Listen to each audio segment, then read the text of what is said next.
Let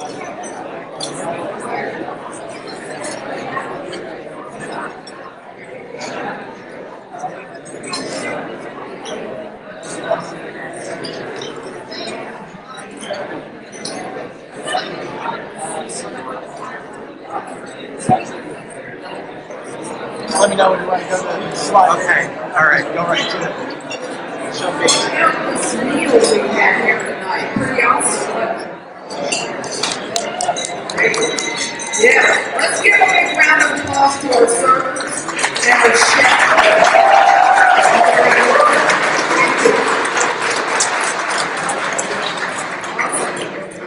All right, I'd also like to thank the other sponsors that have been here tonight, and we've seen a lot of those sponsors around, and give them a little thanks for being here because just come here, otherwise we couldn't afford to be here. I'd also like to thank our task force who planned this event. Would you all stand up so we can recognize you? The task force.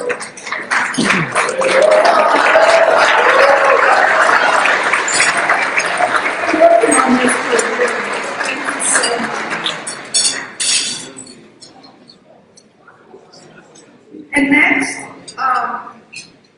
I'm pleased to have the honor this evening of introducing Jamar Doyle, who just came on board last week at CHHSM's new president of CPL. As you know, Jamar was installed during worship this morning. Hope a lot of you over there at that church as well. This evening, I have the opportunity to tell you a bit more about him, and then Jamar will give us a glimpse of what he sees for the future of CHHSM. I know we're all looking forward to that. Prior to arriving at CHHSM, Jamar served most recently as the executive director of the Greater Colonial Community Development Corporation in Cleveland, Ohio. And here he's a good hero in Cleveland, so look him up if you haven't heard of him.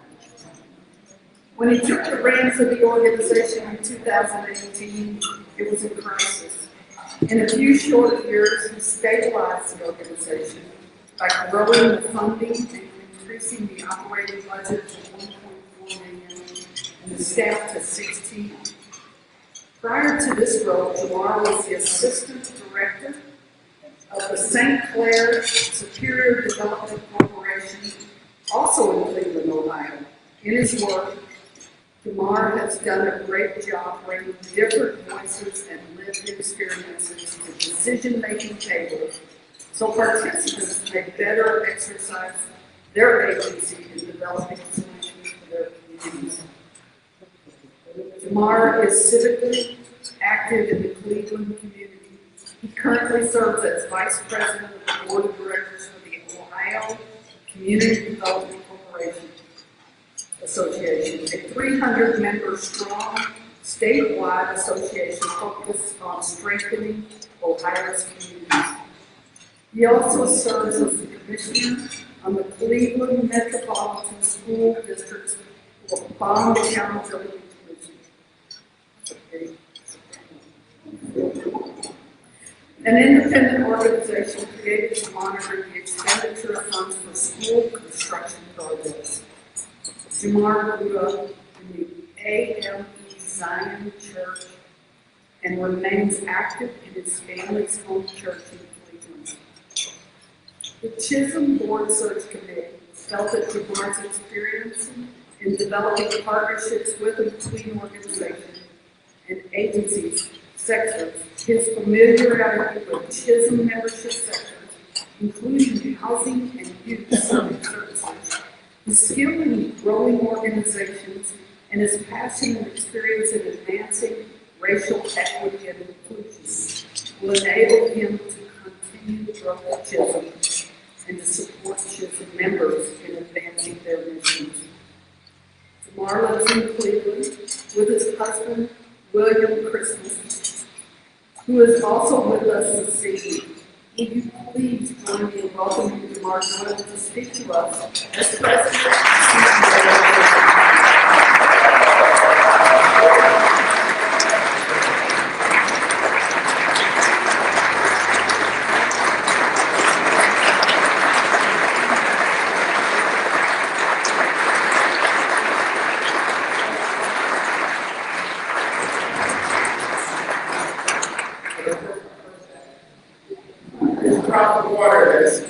to keep me hydrated, right? But Abby, thank you so much for that wonderful introduction. I so appreciate you and everything that you've done just to help me on board this evening. And before I get started with my comments, I also have to say thank you to the staff of CHHSM for being so awesome in this entire process. As Abby mentioned, I've only been with CHHSM for a week, so this is literally day 7 for me. New to CHHSM, new to the UCC, and last week, in the midst of staff planning everything for this event to make it awesome for everyone that's here, I was done. Brand new, didn't know anything, have to be onboarded, and I'm asking all these questions and learn how to play at this conference, and everyone was so gracious. But I do have to say, on behalf of the staff, whoever is going to give us these the busiest time of their year, thank you. But seriously, I do have to say to Mike, George, Essence, Paula, Elise, they have been so amazing, so welcoming. I could not have gotten to this point in this short time without them. And I can truly say, in the short time that I've known them, that each and every one of them as an individual is a special person, a caring person, and a welcoming person. And I can tell that as a team, they form a dynamic, powerful group that can get a lot of stuff done. And I am just honored to work with them, and I just wanted to say thank you to each and every one of them for the time they spent with me.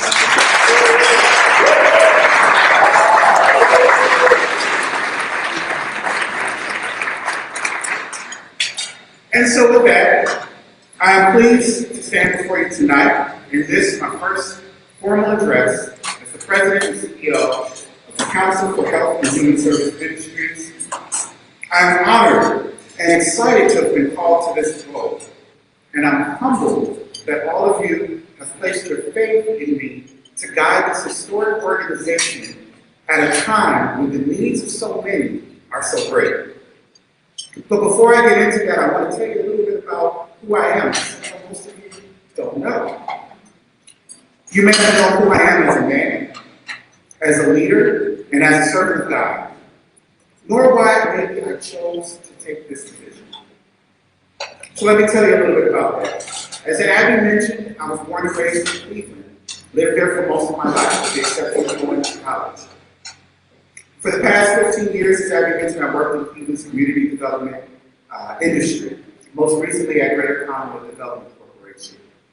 That was an important job for me, because you see, I grew up in Collinwood, St. Clair Superior, and Lincoln. So it wasn't just a job for me working at those organizations. It was a labor of love, because I grew up in those neighborhoods, those communities, and I was helping to rebuild the community that I call home all my life, pouring into the institutions and the people that made me the man I am today. And so it would take a really special opportunity to pull me away from that type of position. And that brings us to today. Because you see, for as much as all of the work that you heard Abby talk about earlier meant so much to me, and it was such a joy, there always was something missing. And that was the connection to my faith. As you heard earlier, I grew up in the Anglican Zion Church. And that has been a love as well. My relationship with Christ, my relationship with my church, and those that poured into me growing up as a young man.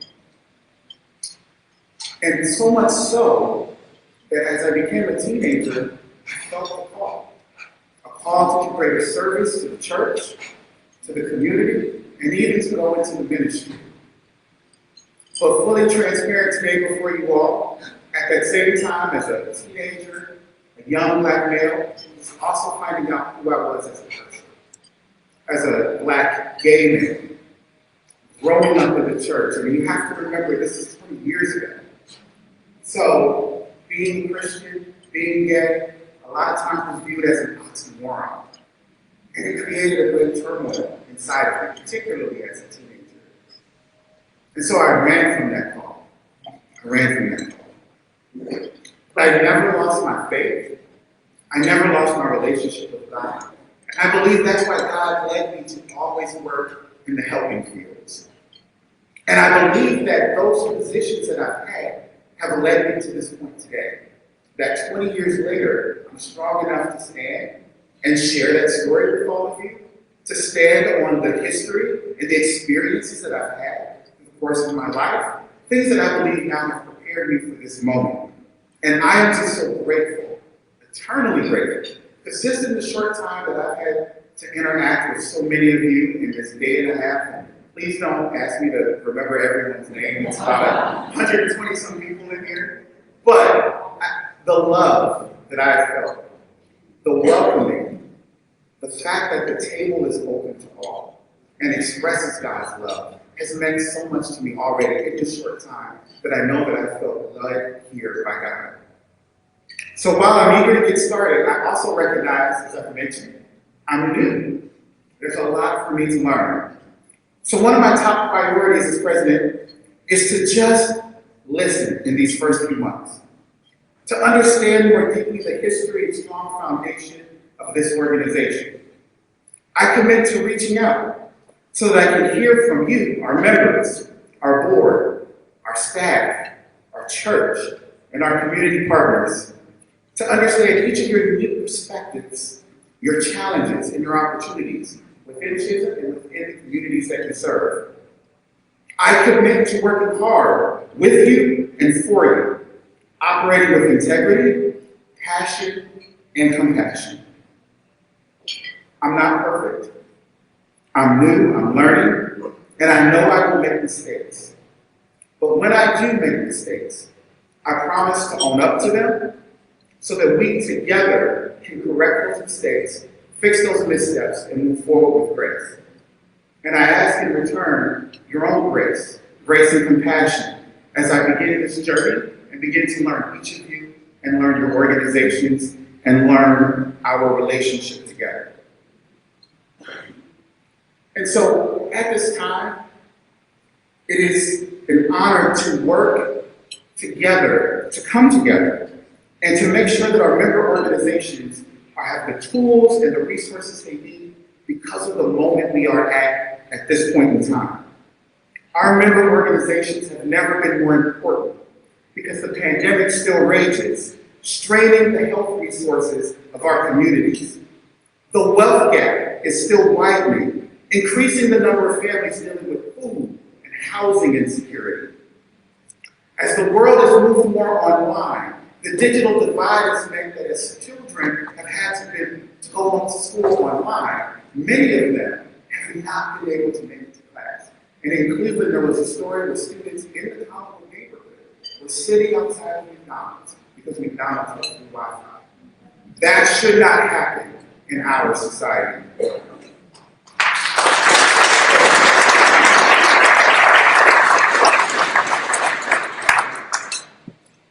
As we look at the digital divide, it has also impacted job seekers. As more and more employers make sure that their jobs are online and interviews are online, for those that may not have a home or may not have access to the internet, how do they then have access to new jobs, new employment, new opportunities? And then for our elders, our seniors, who were isolated in lockdowns, who had the opportunity to connect with loved ones digitally, but again, if they're suffering under that digital divide, how many people suffer through this pandemic alone? We can do better. We must do better. We also know racial tensions remain high as emboldened racists intensify their hateful campaigns. Black and brown men and women dying at the hands of racist police officers.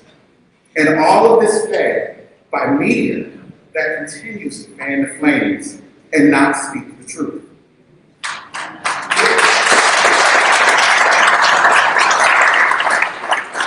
And lastly, as if all of this wasn't enough, as if we weren't already feeling the weight of this moment in history, we are now as close as we've ever been to the start of the new global war.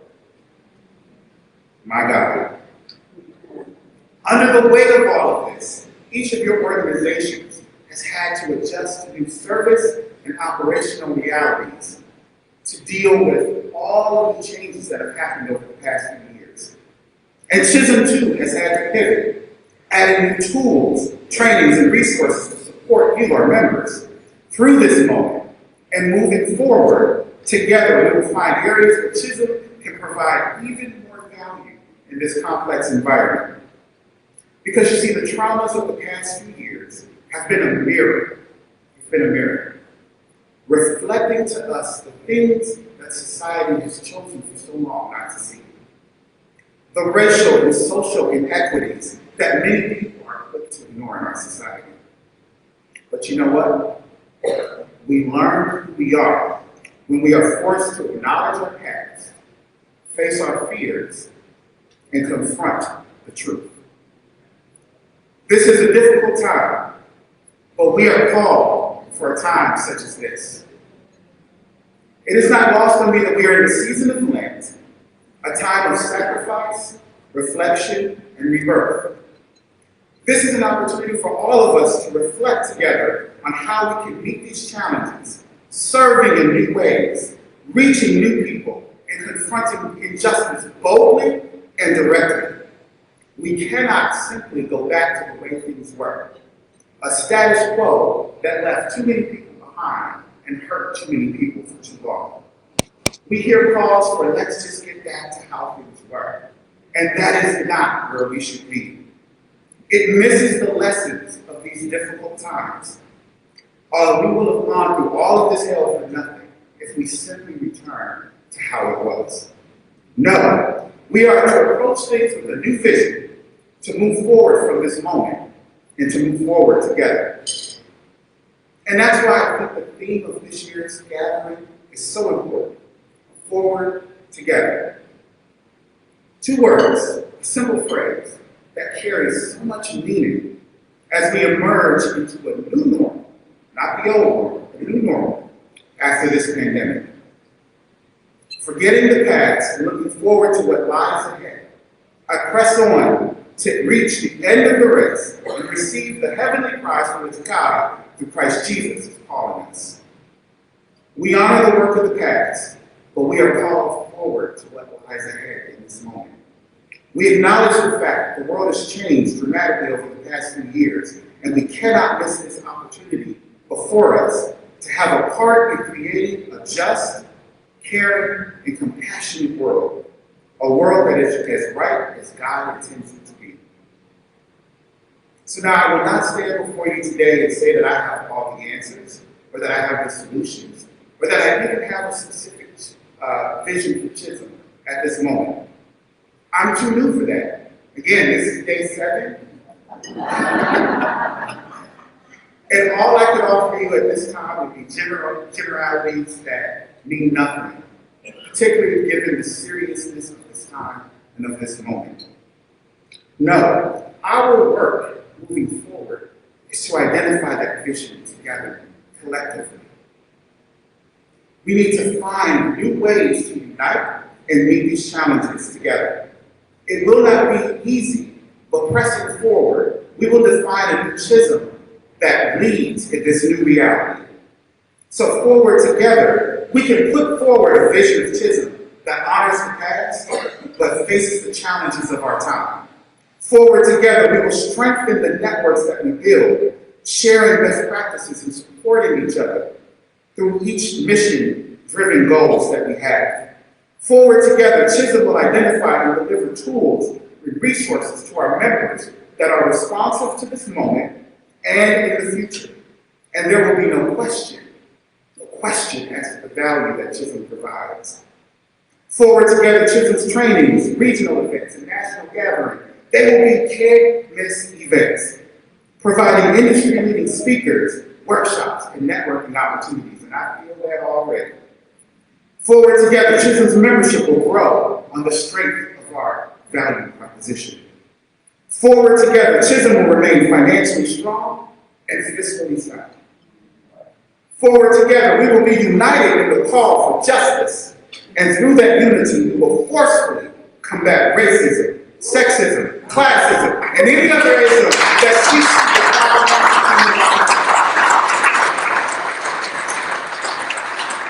And forward together, we will continue our strong anti-racist platform and serve as a national model for all organizations that seek to see the light. These are not platitudes, my friends. These are possibilities. Well within our reach, based on the people I see here today, the connections I've made, the strong history that I feel, and the leadership of this organization and church. This is our charge. This is our moment. This is our mission. This is our movement. We can achieve all of this and more if we commit today to moving forward together. Join us.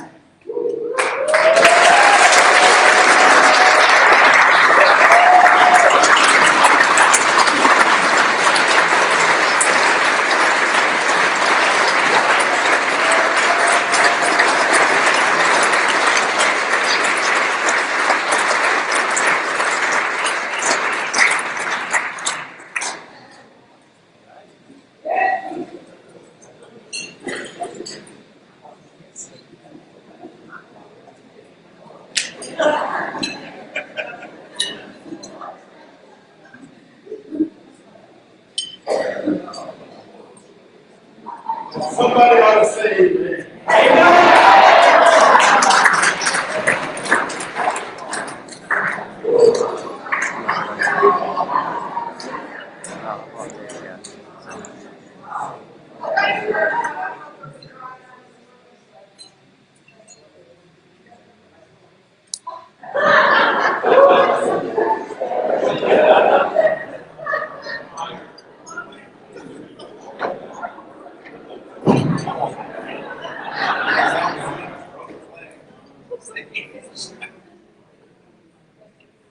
Amen.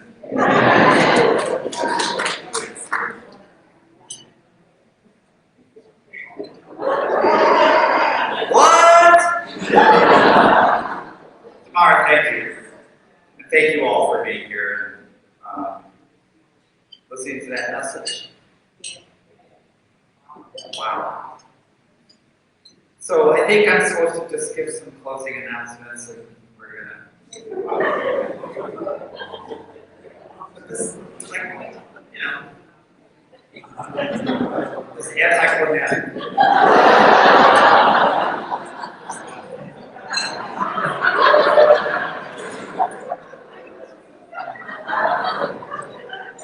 So,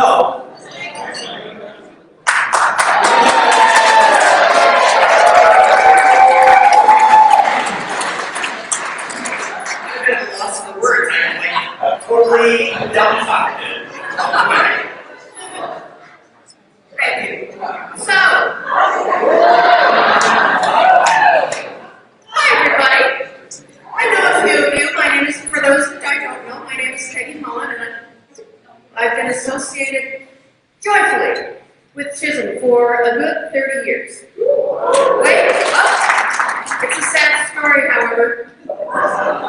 Yesterday, I gave my last class presentation to this year's no-law class. Not quite the best class ever, but pretty darn close.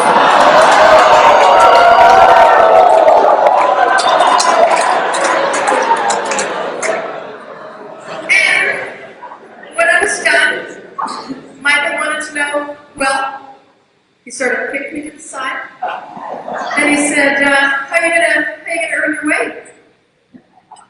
I said, I don't know. What do you need, Michael?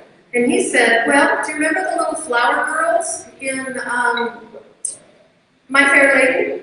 Those poor little char girls that sold flowers on the street? Michael said to me, we have CHSM buttons that we're selling for $5.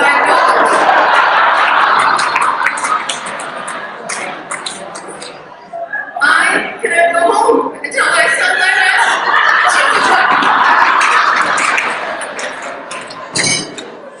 I want to call out one person in particular, West Coast Bob. I'm not saying any names. But I will talk to you later. So I will be at the back door. $5.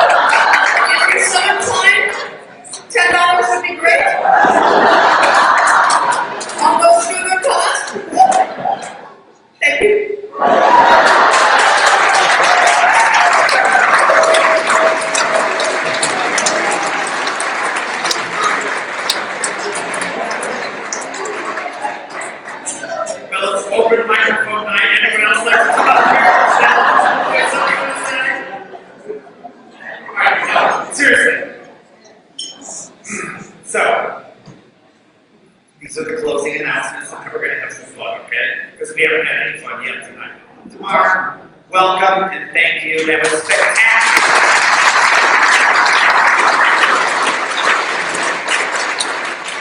It was the way I heard it in my mind, Tamar. God bless you and welcome. So, listen, we invite you all to take pictures, as many as you can. Post them on Facebook, tweet them, use the hashtag #TogetherChisholm. Hashtag #TogetherChisholm. Please, let's get that going. Tomorrow morning, we're going to start at Broadway A with a morning mindfulness session led by one of our scholarship recipients, Valerie Garrett. Where's Valerie? Stand up and say hi, Valerie. Valerie comes to us as a guest today and her first timer, and we welcome her and we hope to see her again next year. ActiShield will be here tomorrow. Both Ian and Marissa are here, and they will be doing the screening stations outside Bluegrass Room down on 2 for breakfast, and then out here before you come into the plenary session tomorrow. So please make sure you do your questionnaire and your temperature check before you come into the session. And we are sticking our labels on the back of our badges to make it easier for us. Breakfast is tomorrow in the Bluegrass Room at 8 a.m. between 8 and 8:45, and then we'll have a session after that. During breakfast tomorrow, there is a welcoming diversity affinity group meeting, and Elise and Essence will be at a couple tables. For those of you who want to go and talk about the work that the Welcoming Diversity Affinity Group has been doing as we talk about justice work around race, diversity, equity, and inclusion. That was supposed to be tonight at 8, but we moved it to tomorrow morning at breakfast because after tomorrow's speech, I don't think we could handle it much more tonight, okay? But tomorrow at 9 a.m., the opening plenary will take place in the Crystal Ballroom here, with Reverend Dr. Alton Pollard III offering us the opening keynote. Please be here for it. It's going to be great. We'll have a little time afterwards for some conversation.